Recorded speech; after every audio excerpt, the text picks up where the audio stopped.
দর্শক, কৃষি হাসপাতালের পক্ষ থেকে স্বাগতম। আমি কৃষিবিদ তুহিন আজকে আপনাদের মরিচ ক্ষেতে নিয়ে আসছি। আজকে আমাদের আমার পিছনের যে লাল মরিচের ক্ষেতে আমরা একটা প্রবলেম দেখতে পাচ্ছি, সেটি হলো যে ছত্রাকের আক্রমণ।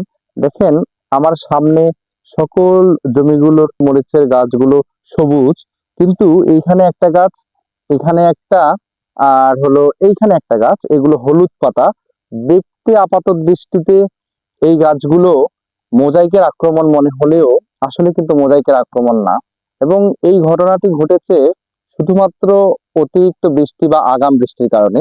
কারণ এই সময়ে বাংলাদেশে সাধারণত কালবৈশাখী ঝড় ছাড়া রেগুলার বর্ষাকালের মতো বৃষ্টি হয় না। তো এই আগাম বৃষ্টি এবছরের মরিচের উৎপাদনকে ব্যাপকভাবে প্রভাবিত করেছে।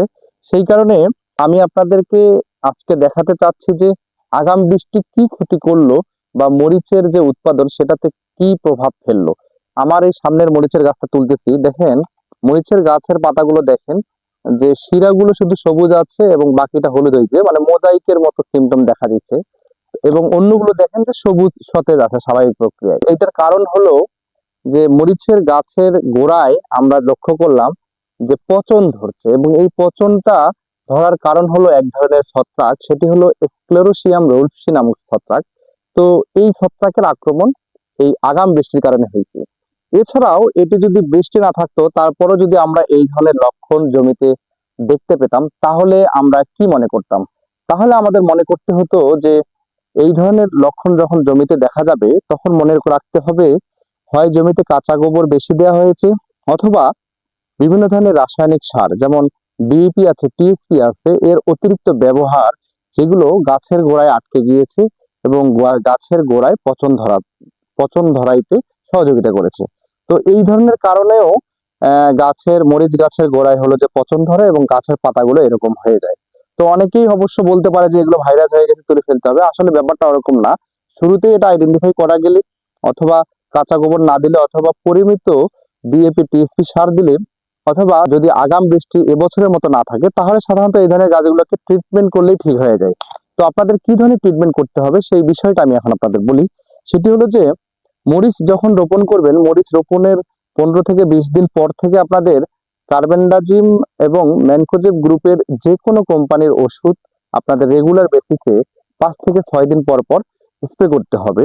স্প্রে এমন ভাবে করতে হবে গাছের গোড়ায় যেন এই স্প্রেটা পৌঁছাতে পারে, অথবা কিছু কিছু স্প্রে শিডিউল অনুযায়ী কিছু কিছু স্প্রে শুধু গাছের গোড়ায় দিতে হবে এই ছত্রাককে প্রতিরোধ করার জন্য।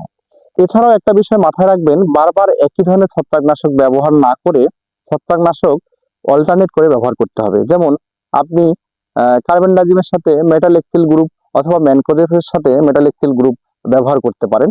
এখন বিভিন্ন কোম্পানিতে এইগুলোর কম্বিনেশনেই একই প্যাকেটে বাজারজাত করা হচ্ছে। তো আপনারা সেই ধরনের ওষুধগুলো ব্যবহার করবেন। সবসময় মরিচ গাছে ছত্রাকের আক্রমণ বেশি হয় এবং ফলনও কম হয়, এই জন্য ছত্রাক প্রতিরোধী ওষুধ রেগুলার বেসিসে স্প্রে করতে হবে। রোগ ধরার অপেক্ষায় থাকা যাবে না, কারণ এই গাছটায় মরিচ আমাদের 3 বার অন্তত হারভেস্ট করার কথা ছিল, লাল মরিচ। কিন্তু স্ক্লেরিয়াম রুপসি নামক ছত্রাকের কারণে, এই যে গোড়া পচা রোগ ধরার কারণে, এই গাছ থেকে আমরা একবার মাত্র মরিচ হারভেস্ট করতে পারবো। সেটি অবশ্যই প্রোডাকশন কস্ট অনুযায়ী আমাদের হলো যে পোষানোর কথা না। সেজন্য আমাদের পূর্ব প্রস্তুতি হিসেবে মরিচ গাছ ট্রান্সপ্লান্টের 15 থেকে 20 দিন হওয়ার পর থেকে আপনাদেরকে অবশ্যই আমি যে ওষুধগুলোর কথা বলেছি সেগুলো অল্টারনেট বেসিসে স্প্রে করতে হবে। তো দর্শক, আজকে মরিচের এই গুরুত্বপূর্ণ বিষয়টা নিয়ে আলোচনা করার ছিল। আপনারা সবাই ভালো থাকবেন, সুস্থ থাকবেন, কৃষি হাসপাতালের সাথেই থাকবেন। আল্লাহ হাফেজ।